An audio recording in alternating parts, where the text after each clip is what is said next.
The film begins with Jack Foley, a bank robber recently convicted, bursting out of an office building in Miami, Florida.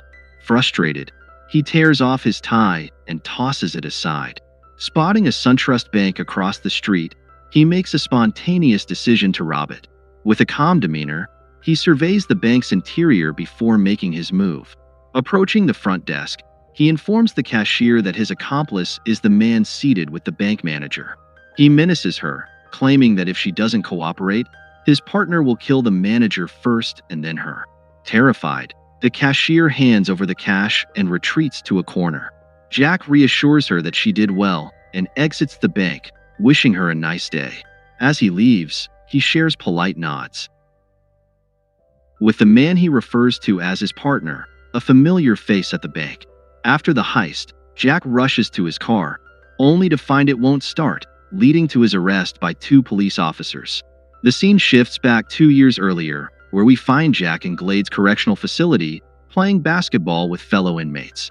Taking a break, he observes the older inmates around him and silently promises himself that he won't end up like them. Chino and Lulu are seen jogging around the prison yard when Jack approaches them for a quick chat. During their conversation, he discovers their updated escape plans, which have been accelerated due to the construction of a new security fence that will extend beyond the exit point of their current tunnels. Realizing the urgency, Jack decides to alert a guard about the escape scheme, arranging to meet him later that night in the prison chapel for further discussion. Afterward, Jack reaches out to his ex-wife Adele, with whom he has maintained a friendly relationship. He asks her to send his accomplice, Buddy Bragg, to pick him up that evening. Although Adele expresses concern about the possibility of getting caught, Jack reassures her that he has a backup plan. The scene then transitions to Miami, where U.S. Marshal Karen Sisco enjoys lunch with her father, a retired U.S. Marshal, who surprises her with a Sig Sauer P232 pistol as a birthday gift. He voices his worries about her involvement with the married Ray. Nicholet, another U.S. Marshal, feels uneasy discussing the matter, prompting Karen to shift the conversation by mentioning her need to visit Glades Correctional Facility later that evening. That night, Karen arrives at the prison just as Jack's partner, Buddy Bragg, also pulls in. Inside, Chino and Lulu begin their escape while Jack waits in the prison chapel. The guard Jack had previously tipped off arrives, and Jack instructs him to keep an eye on the other side of the fence for any escape attempts. As the guard turns to monitor the yard, Jack strikes him from behind with a vase, knocking him out cold. Meanwhile, Karen, still in her car, spots inmates emerging from the escape tunnel and quickly alerts the tower guard. 4 men exit the tunnel, and the tower guards open fire, shooting 2 of them on sight. During this chaos, Chino and Lulu manage to slip away into the darkness. Moments later, Jack emerges from the tunnel dressed in a correctional officer's uniform and reassures the other guards rushing to the escape point that the tunnel is secure. Meanwhile, Karen, now armed with a shotgun, becomes distracted by Jack, allowing Buddy to sneak up behind her, grab her, and shove her into the trunk of her car. Jack climbs in with her, and Buddy drives them away to safety. While in the trunk, Karen warns Jack about the repercussions of kidnapping a U.S. Marshal. Jack responds by suggesting she must not have recognized him and takes pride in his criminal exploits. Karen quips that he must see himself as a hero, akin to Bonnie and Clyde, which piques Jack's interest, especially when the topic of movies comes up, as he has a passion for cinema. A shared passion for film sparks an unexpected attraction between the two. Picture this: you're at a bar, and I approach you, initiating a conversation that flows effortlessly. Just as things start to heat up, Bobby pulls over at a highway underpass to rendezvous with fellow inmate Glenn Michaels, who has a getaway vehicle ready. Jack pops out of the trunk, but before they can regroup, Karen opens fire from inside the car with the shotgun her father had given her. Quick on his feet, Jack slams the trunk shut and locks her in. He then presents Karen with a choice: surrender or face Buddy using her own weapon against her. With no viable options left, Karen concedes, and Jack cuffs her before placing her in Glenn's car. While Jack and Buddy chat outside, Karen recalls Glenn from a previous transport and persuades him to help her escape, fearing repercussions for aiding a fugitive. Convincing him, Glenn speeds away with Karen, leaving Buddy and Jack behind. They soon return to Miami, where Buddy has an apartment. In a dream sequence, Jack is seen preparing for a bath when Karen suddenly appears with a gun, catching him off guard in the tub. As Jack opens his eyes, The Karen film leaps in, and they share an intimate moment. The scene abruptly shifts to Karen waking up in a hospital bed, her father at her side, as her inexperienced boss, Daniel Burton, arrives to ask about the incident. Karen recounts her past encounter with Glenn during a prisoner transfer, which she leveraged to persuade him to ditch Buddy and Jack. However, their disagreement over the best route to Miami escalates, prompting Karen to seize the steering wheel. This reckless move leads to a crash into a barrier at a highway off-ramp, knocking her unconscious. Despite his doubts, Baran chooses to let the situation slide. Meanwhile, at Buddy's apartment, Jack rummages through Karen's purse.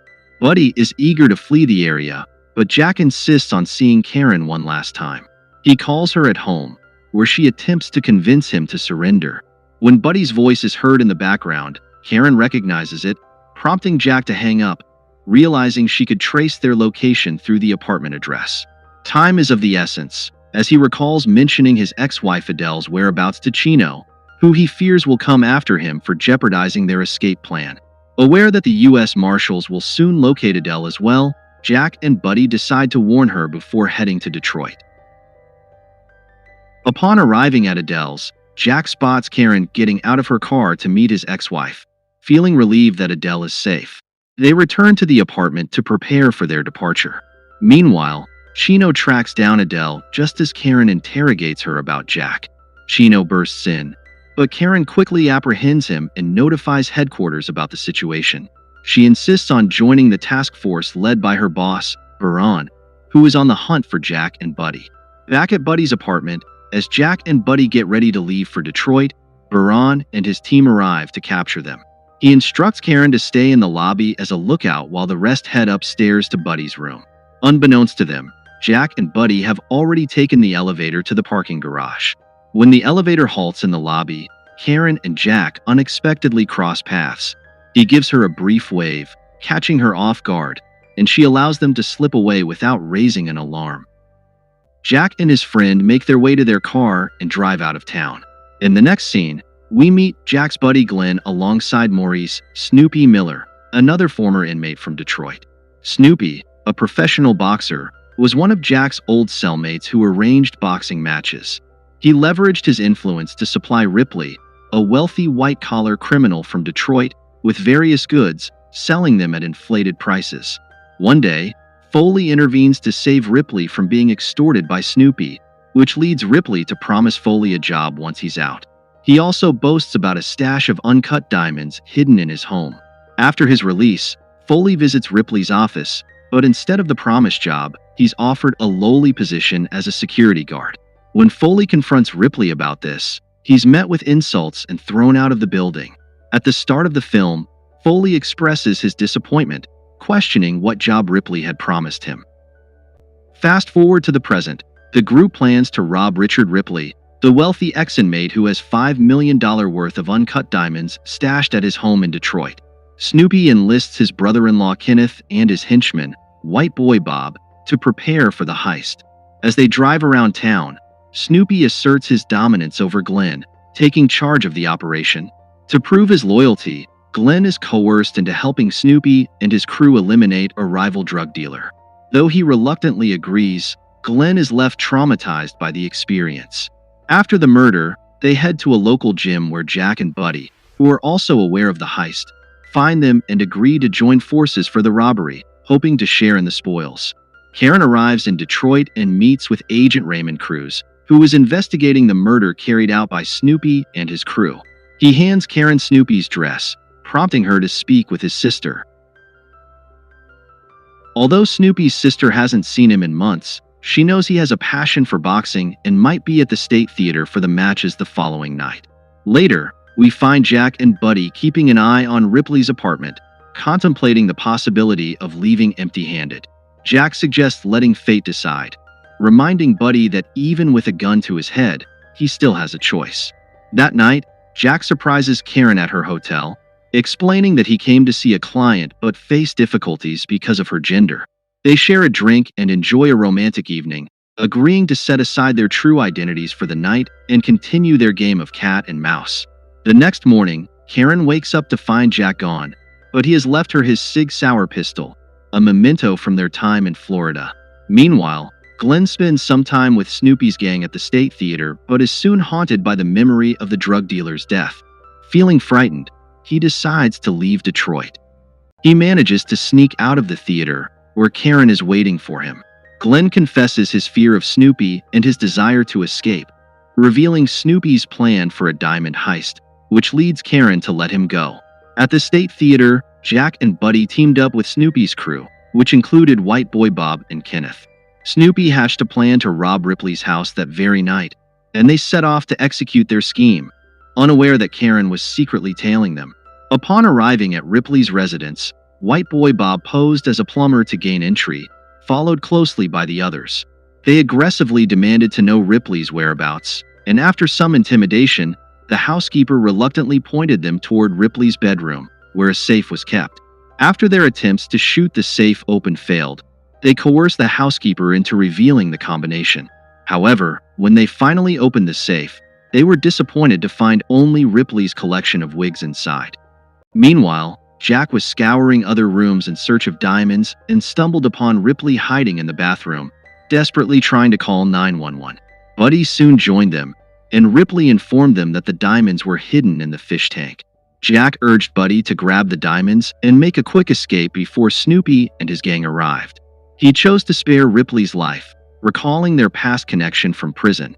Jack instructed Buddy to drive off with the diamonds once they secured them in their van, while he stayed behind to confront Snoopy and his crew. Buddy warned him to be careful, handed him a gun, and drove away. Jack then returned to the house, only to find Kenneth trying to attack the housekeeper. When Kenneth opened fire, Jack retaliated and seriously wounded him. Just then, White Boy Bob appeared at the bottom of the stairs, gun in hand, but in a tragic misstep, he slipped and accidentally shot himself fatally.